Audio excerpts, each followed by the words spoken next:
Is your membership stressing you out? Do you dread sitting down at your computer, opening your laptop, and going about the business of running your membership? This is not how it should be.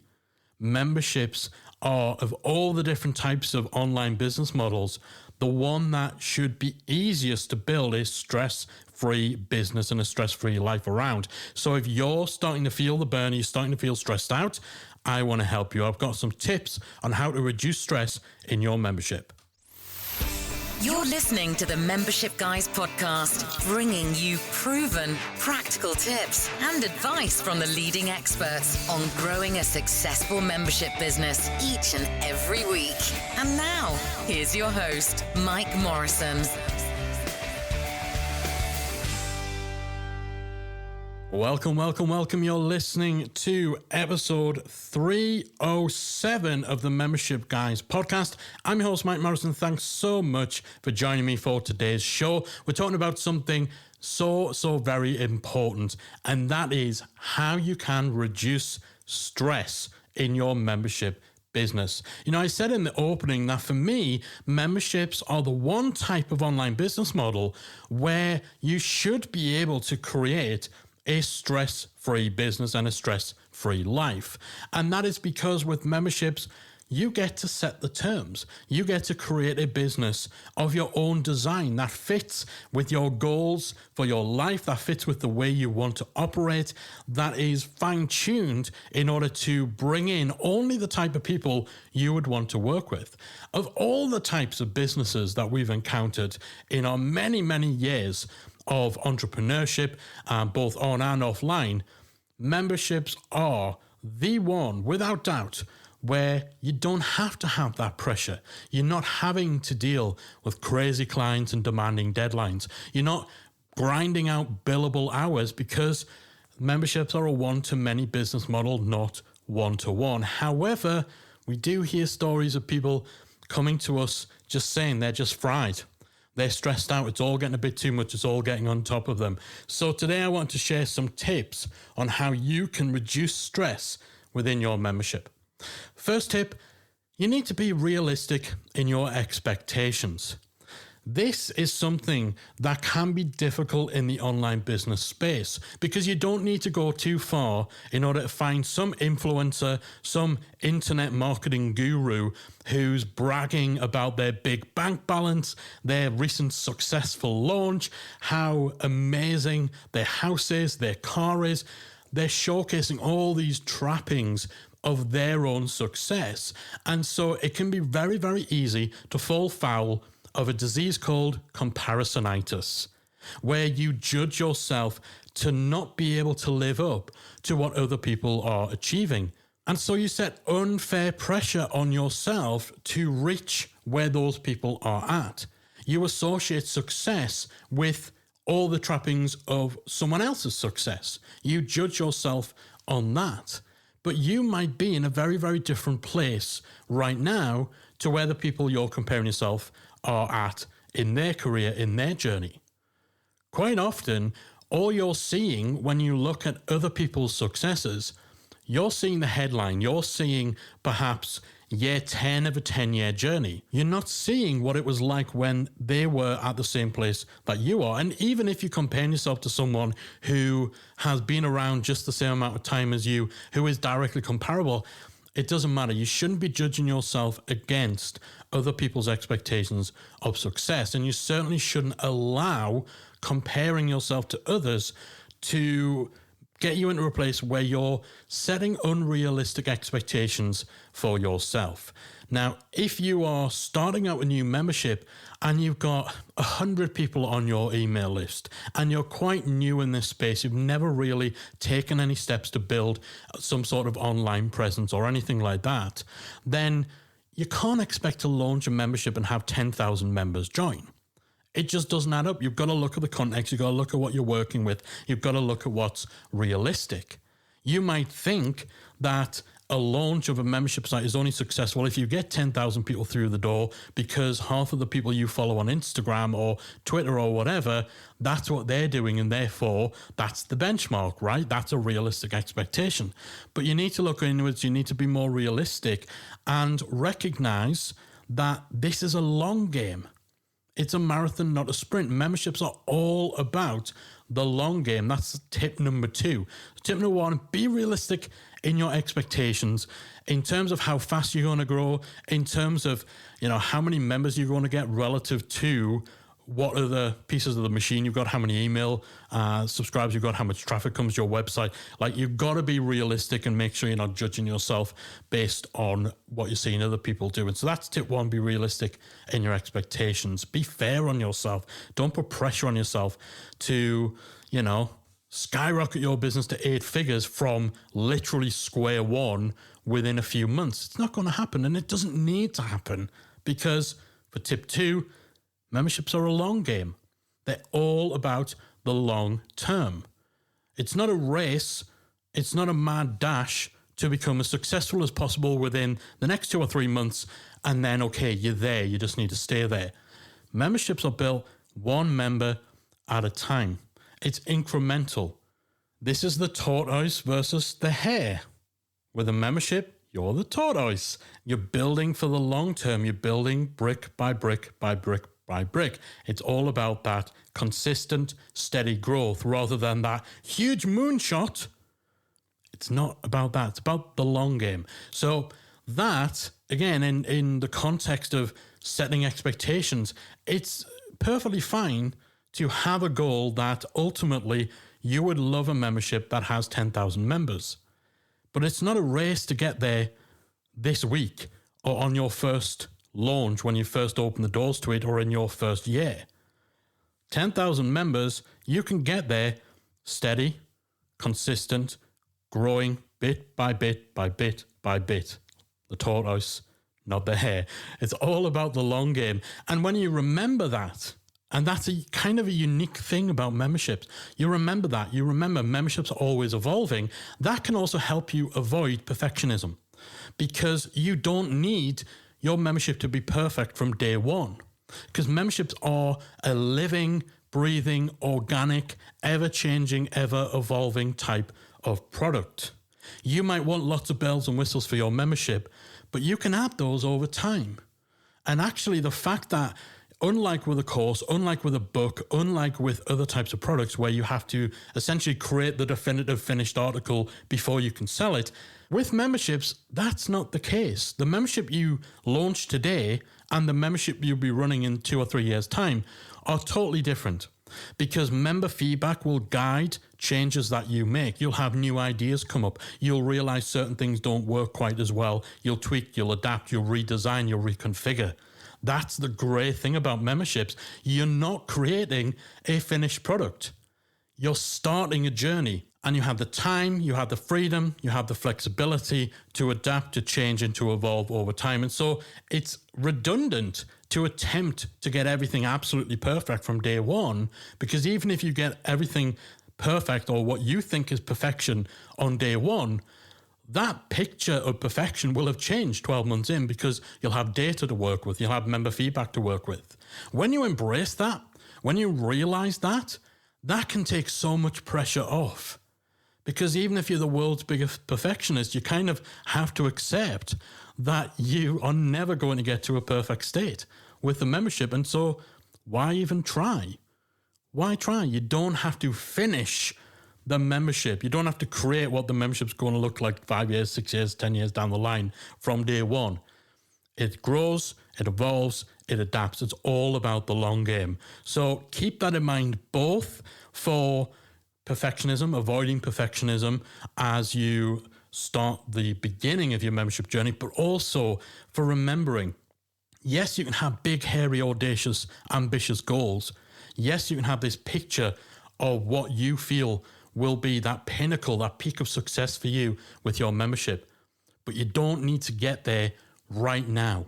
Memberships are the long game. It's about building. It's about growing, sustainable, slower than with other types of online products particularly. But, It's a marathon, not a sprint. You're the tortoise, not the hare. Tip 3 for reducing stress in your membership. Make sure you always give yourself breathing room with deadlines. Again, there shouldn't be too many things within your membership for which there is a deadline. We're not dealing with clients who have projects that they need to get completed by this date in order for other things in their business to be able to kick on. You get to control the time frame for anything that you do. So you might have deadlines for when you wanted to get a course released into your membership, or when you wanted a certain feature added, or even when you want to launch your membership for the very first time. The great thing, as we said with memberships, is you get to set your own terms. You get to run your business your way. And that applies to timeframes, timescales.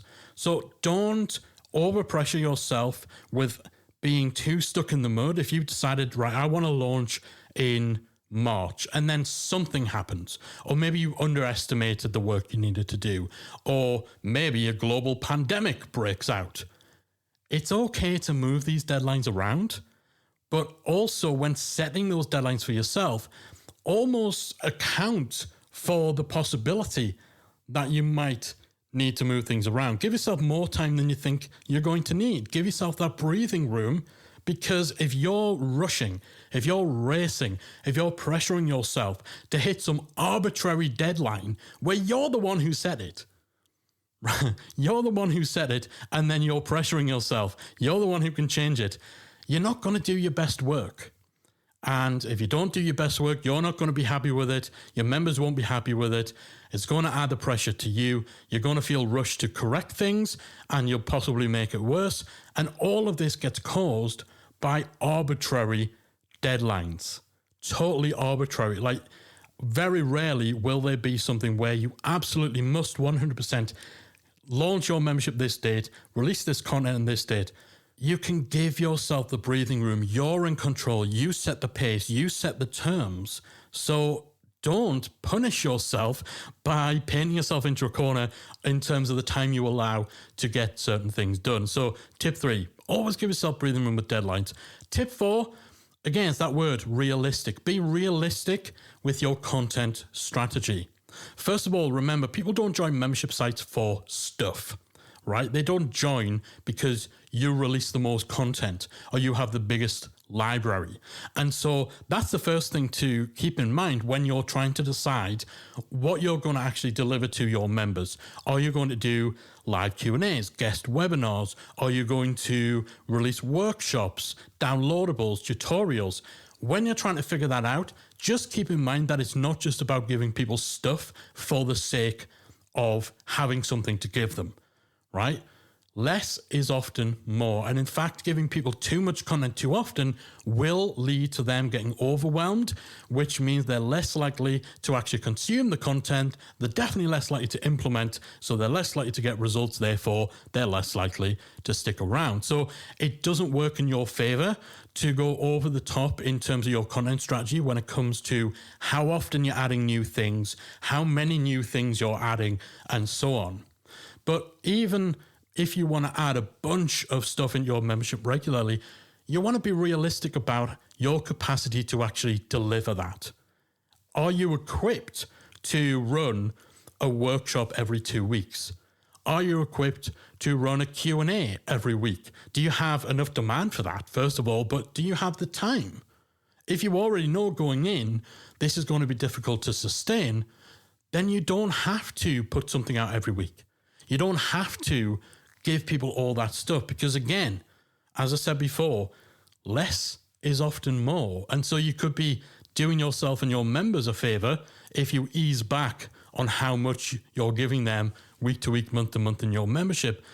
But also, you definitely don't want to start dropping the ball. You don't want to overcommit. You don't want to promise people, hey, join our membership. We're going to have a brand new 5-hour course every single week, because I mean that would be nuts to do anyway. But say, if you promise that and then it's just not sustainable, you can't live up to it, then you're going to fail to meet expectations. You're going to have unhappy members who are rightfully expecting a certain amount of content from you, and then you're just not delivering. But you could avoid that by simply choosing to not promise as much. If all you want to do, if your content strategy is simply going to be, we've got this signature course, we've got this great library, we're not going to add any new training content, we're going to do one Q&A a month. You might feel that's not too much. You might feel you're not giving enough. But as long as you tell people this is what you get, then as long as you deliver, you are giving enough. You set the expectation and then you meet it. If it's clear on your sales page that that's what you get, no one's going to join and complain that that's all they get, because they knew what they were getting going in, right? And so that's why we say be realistic with your content strategy in terms of just having that real come to Jesus, real honest assessment about your capability, your capacity, the resources you have to be able to deliver the amount of content, the frequency of content that you might want to give to your membership. And remember, if you don't want to do as much, if you can't do as much, don't do as much. Just make sure you're not over-promising. Make sure you're making it clear, this is what you get inside our membership. And as long as you live up to that, then you can assume if someone's joined your membership knowing, okay, we're going to do one workshop a quarter and a Q&A every month. If they've joined up knowing that's the case, they're not going to be sitting there thinking, man, when are they going to, release some new content? They're not going to be questioning or feeling like they're not getting what they're paying for because they knew what they were getting going in.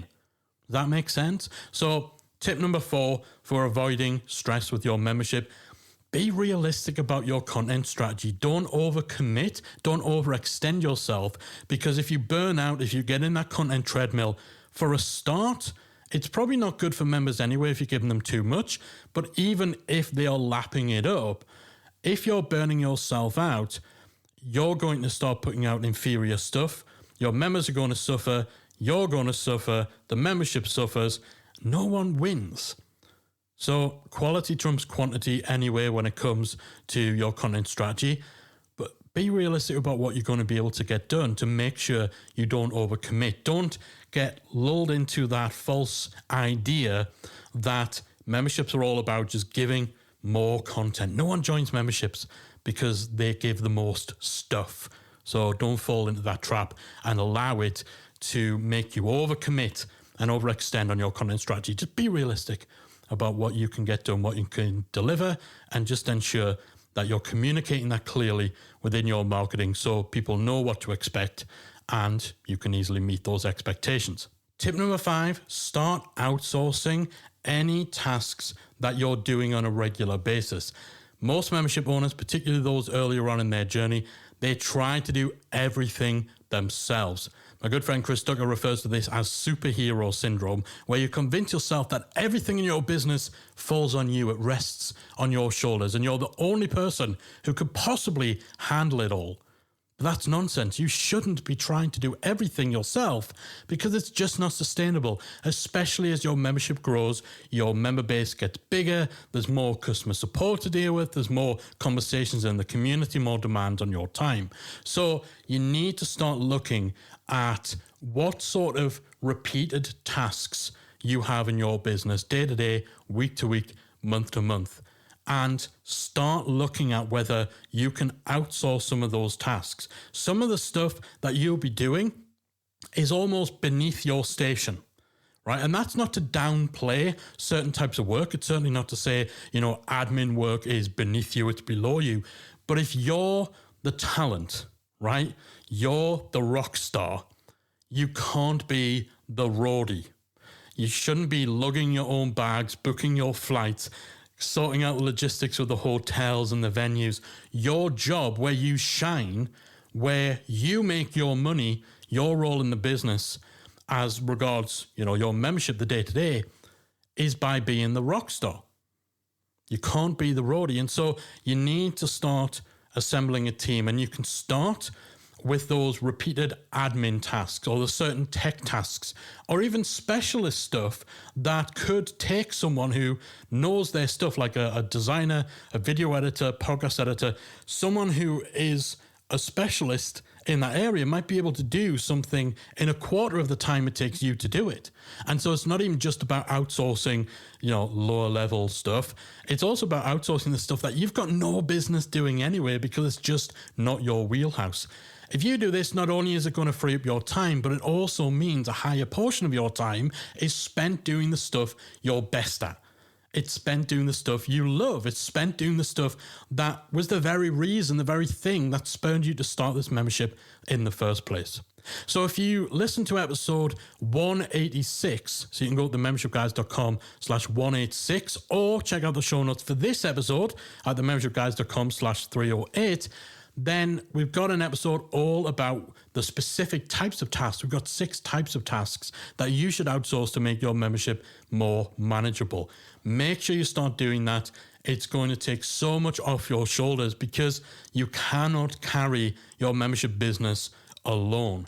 And the great thing is, if you free this stuff up, not only is it going to enable you to better do the stuff that the rock star does, it also means you can start being the CEO, right? The founder, the visionary, the leader within your business. You can start thinking bigger picture rather than getting stuck in the trenches of just grinding out stuff day to day. And again, that's going to mean you've got bigger vision, bigger clarity over where the business is going, a bigger oversight of, the success that you're seeing and all that sort of stuff. And that can make things a lot more enjoyable and a lot less stressful.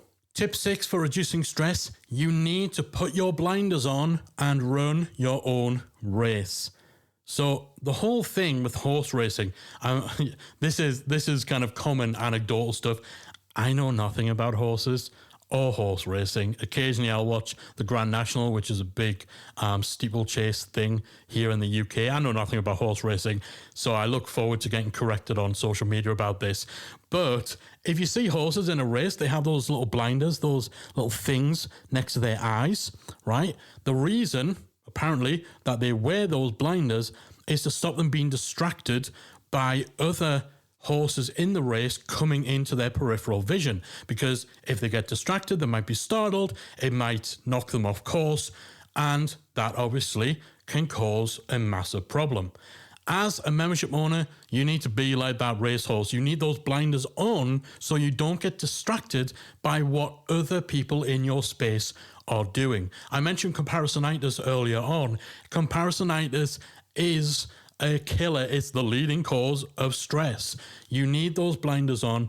Just focus on what you're doing. It's one thing to have your finger on the pulse of your industry, to have a general level of awareness, but what so many people do is they get obsessed, they get wrapped up in what other people are doing. But of course, all you're seeing is the surface level. You're not seeing what's going on behind the scenes. And so you might look at, a competitor in your space and think, oh man, why have they got it all figured out and I find it so hard? Why are they achieving this and I'm not there yet? But that's just a fallacy. It's a dangerous, dangerous path to go down. You need to avoid comparisonitis at all costs because it can be such a distracting factor. And even if you manage to grind on through it and still get what you need to get done in the day, it can just add that extra weight to you and that extra distraction, that extra shiny object to constantly force you to take your eye off your path. And that can be disastrous in the long term. And if nothing else, it just makes things less enjoyable, more stressful, causes anxiety. So try as hard as you possibly can to get those blinders on, run your own race, and ignore what your competitors are doing. Tip 7 for busting stress: set clear boundaries and stick to them. What I'm talking about here relates to things like how members can access you, how you communicate with members, how you deal with customer support queries, when you're available in the community, kind of rules for your live Q&As. You need to set boundaries that allow you to maintain that work-life balance, that allow you to work efficiently and effectively, and stick to them. Stick to your guns. Even if that means putting someone's nose out of joint, even if it means replying to someone who's decided to send a Facebook message to your personal Facebook profile telling you they're having problems logging in, rather than use the very clear customer support link on your login page. Even if it means telling that person, hey, you need to let us know via this place so that our team can get on it. You might not feel comfortable doing that, but you must protect those boundaries, make sure people adhere to them, and don't be afraid to lose members who refuse to stick to those boundaries. Those boundaries are going to save your sanity. Those boundaries are going to eliminate or certainly reduce your stress. So if you only answer customer support emails during office hours, don't answer them outside of office hours. Make sure it's clear. So you want to make sure you're clearly communicating these boundaries. Don't just expect your members to, intuitively know what they are. But if you've made it clear what your boundaries are, if you make it clear that the place to ask certain types of questions is in this section of the community, or that on your live Q&A calls, there's certain topics that you don't cover. So for us in Membership Academy, we don't talk about tech on our Q&A calls, simply because of all the types of things we can help people with and all the ways in which we help people in our community. The live Q&A calls where Callie and I are literally sat on camera looking directly into a camera, it's the least practical way for us to help you with technical questions. Because usually if we're answering technical questions, we need to share links, we need to share code, we need to share shots, none of which we can do while we're staring down a camera on a live Q&A, right? So we have the house rule. We'll answer any questions about your membership, but not tech. If you've got a tech question, post it in the community and we'll get in there, our team will get in there and we'll help you there, because that's the best way to do it. That's just an example of a boundary. It's a house rule. It's a way of doing things that enables us to do our work best, that puts us in a better position to give you what you need quickest. And you just have to adhere to this. Make sure it's communicated clearly and stick to it. If you don't want to answer customer emails on a weekend, don't. Just make sure people know that that's the case. If you're taking time away from your membership and that means that, you're not going to be available from this day to that day, clearly communicate it and then don't allow those boundaries to be challenged. Stick to your guns. Don't be afraid to do that, because it will make it easier for you to do your job and it'll enable you to be more efficient and more effective in the way that you serve your members on the whole. And therefore, if you have one or two people who, you make it very clear, you need to ask questions in the community and they keep tweeting you or they keep sending you private messages or they email your personal email, if they're just not playing by the rules of the game, if they're not respecting and adhering to the clear boundaries, the clear house rules, essentially, that all your other members are respecting, then it's okay to shut that down and make sure that you're reinforcing those boundaries. So set the boundaries. Don't be scared to stick to them. And if you have someone who point blank refuses to play by your rules, to work on your terms, then guess what? It's okay if that member throws their toys out the pram and leaves, because you don't want them as a member anyway. It's not fair to your other members to have people who are acting in a way that means your boundaries aren't being stuck to. That means you're not doing your best work. You're not showing up in your best way. So set boundaries and stick to them. That is a big, big key to reducing the stress in your membership. And then my final tip is to keep everything in context. Now, as membership owners, as business owners, sometimes we can have a tendency to, overinflate our perception of how important what we do is. Now, before you, is he saying that what I do isn't important? I'm not saying that. Of course, we all do important work. We make real change in the world. Our members love what we do. I don't want to downplay or undermine what we're doing, but for most of us, this isn't life and death, right? You're teaching someone to play the drums. You're not, teaching them how to feed the world. And I would hope if you're listening to this podcast, you're one of the smart cookies who listens to the show. If you've got a drumming membership, you're laughing at that. You're not taking offense. If you're taking offense, I mean, seriously, you need to listen to this advice. But we're not dealing with life and death situations here. We have to keep things in context.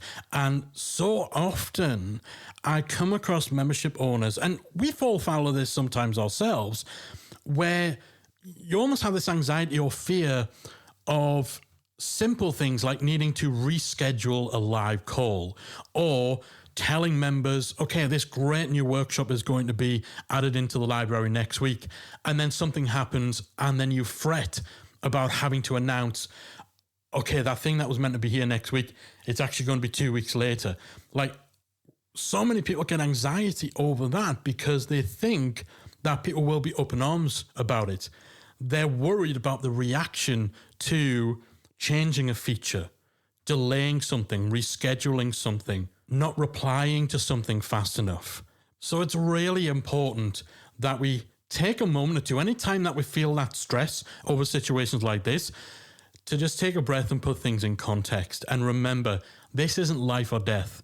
No one's life is going to be ruined if you have to move your live Q&A call from a Tuesday to a Wednesday. No one's business is going to implode if the workshop that was supposed to be done live this week is pushed back to next week.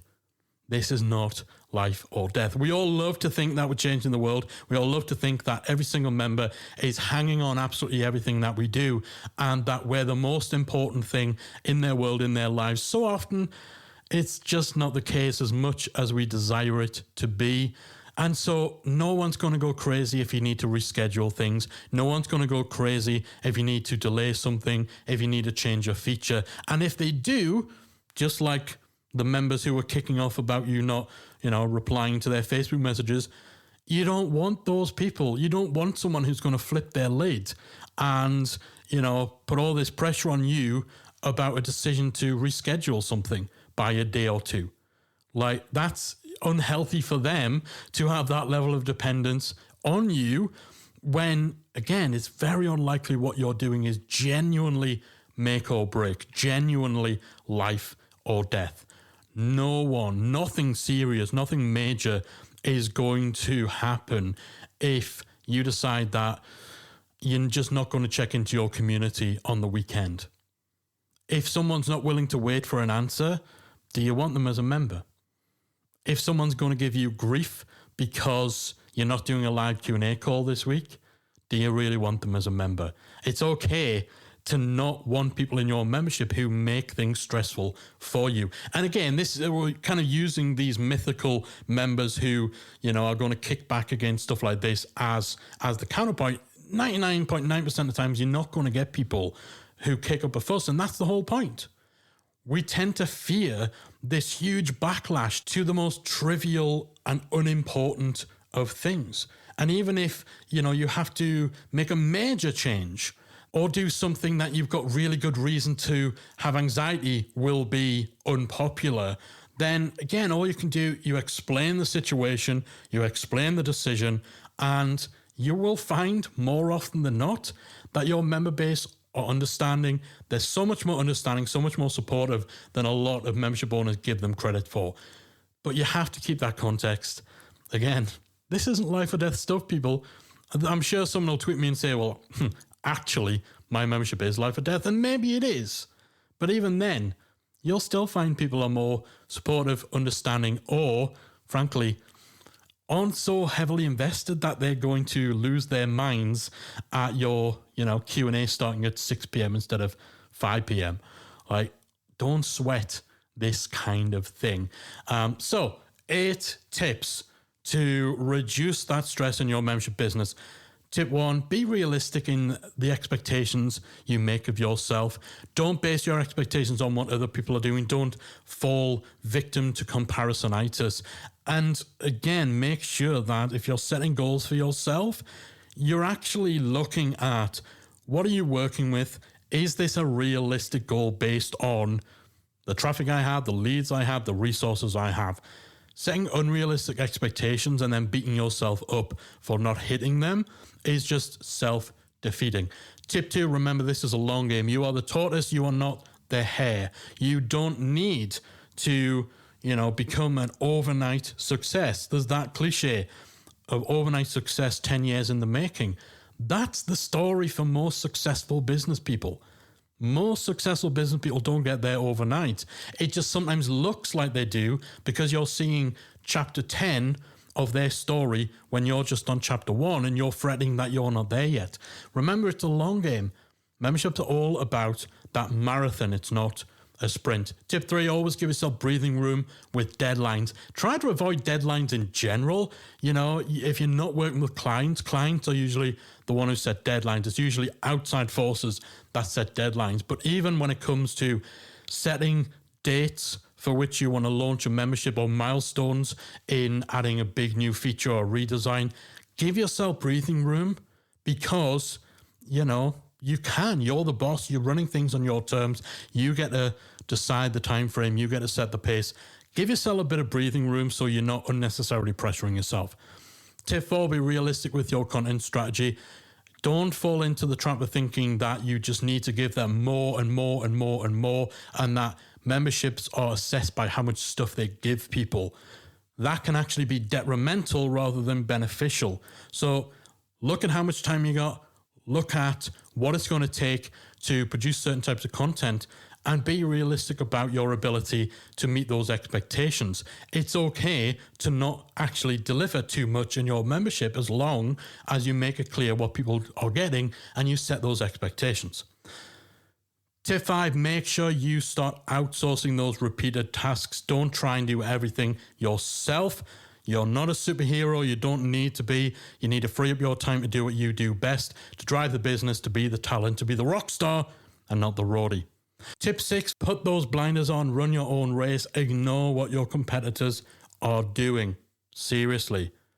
Tip 7, set clear boundaries around your availability, around communication, around what is suitable, what is not suitable, and stick to them. Don't be afraid to tell someone, hey, you need to go to this place.